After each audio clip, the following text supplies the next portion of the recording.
Yo, what's going on, everybody? I'm Michael Denir. Today we're gonna be going over a chord. I'm gonna grab C minor. Just gonna drag this up here. First, we're gonna get into making a triad. Basically, a triad is just 3 notes. Let's cut this down. 3 notes. So, gonna start with the root. We talked about the root in the last video. From the root, we're going to skip a minor chord. We're gonna skip 2 notes. So this is a half step, this whole step, and then we go up to this other half step. So we got 2 notes in between here. That's in the scale. And we'll go up 3. So that's 1, 2, 3. And then, that's some more. Easier way to maybe do it is we're gonna copy this. We're gonna command and shift click, go up 1, 2, 3, 4, 5, 6, 7, and that's going to give you the 5th of the chord, and this right here would be the 3rd. So there's 2 things you could do here. You could do major chord, a minor chord, by doing this. Have 2 spaces right here and 3 spaces right here, but the only thing you have to do to make a major chord is raise that up 1 octave. I mean, not 1 octave, but 1 semitone, which this doesn't actually fit here because it's not in key. So let's see.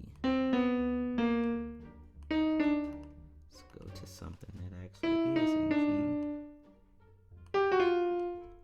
So, alright, that's in key. Alright.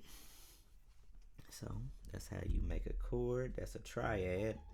Now there's other things you could do too.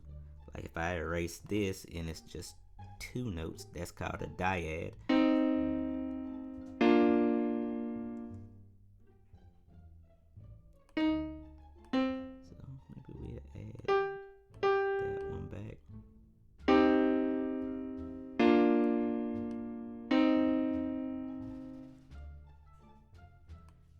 We'll just add those.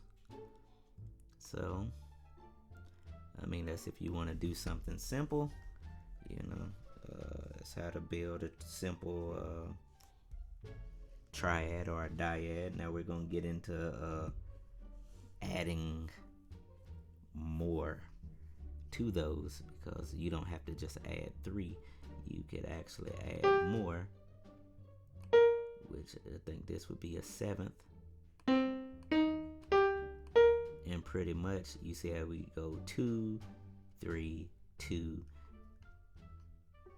and it kind of just goes in a pattern. So if we want to add something to this one, well, it'll be 3. You see, you got 3 spaces, 2 spaces.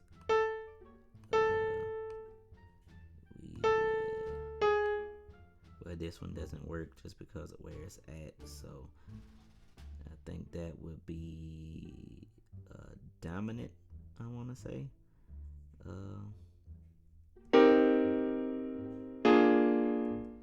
yeah, we're not getting into those. That's getting a little too complicated. So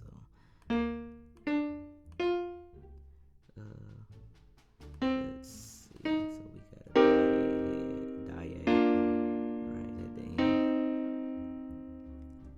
Alright, so let's see, we're going to get into some inversions. To invert something is basically to make things kind of work a little better. So when someone plays something on a keyboard, they try to keep everything in the same area because it's easier to play with your hands. So a lot of times notes would be really close together like this. This might not be the best example, but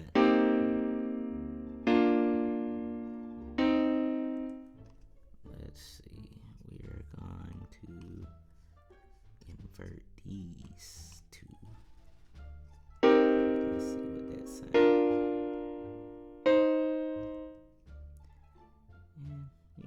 this is our range we could work with. We could add some notes in between here.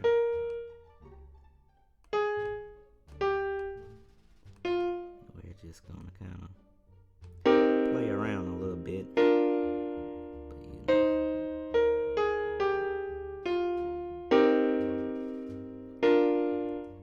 So let's say you want to take this and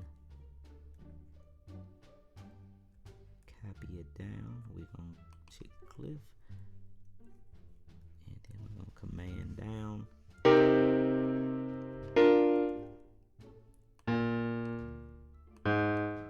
We're just going to kind of add some notes.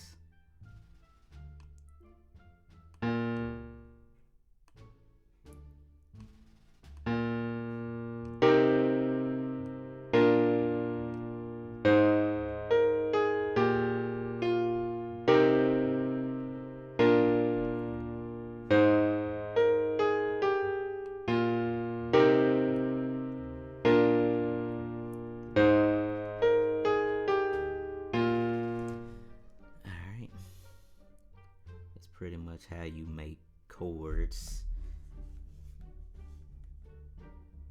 Let me check my notes. We went over inversions, which inversions aren't hard to understand really. You know, you might start with a chord. Let's just we're gonna just kind of review. So we bam bam. Alright, so if you want to do an inversion, go up. And then you can kind of work with stuff to add more range, or you could do the reverse if everything is just everywhere.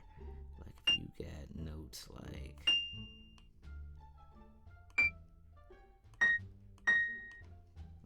everything is kind of like this, you would want to invert this because those are too big of gaps, so you might want to drop those down too, drop these down too, and then it might be easier to play like this. Let's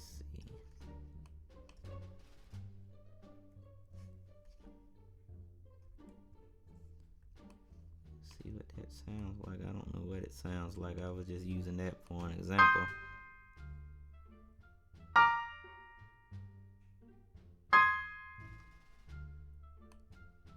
You kind of see what I mean, but that's how inversions work. Just kind of mess around with those to get good chord progressions. That should be it for this video. Check the links down below. I got this free stash kit down there. It's got chord helpers in there, things of that nature. I'll catch you on another video.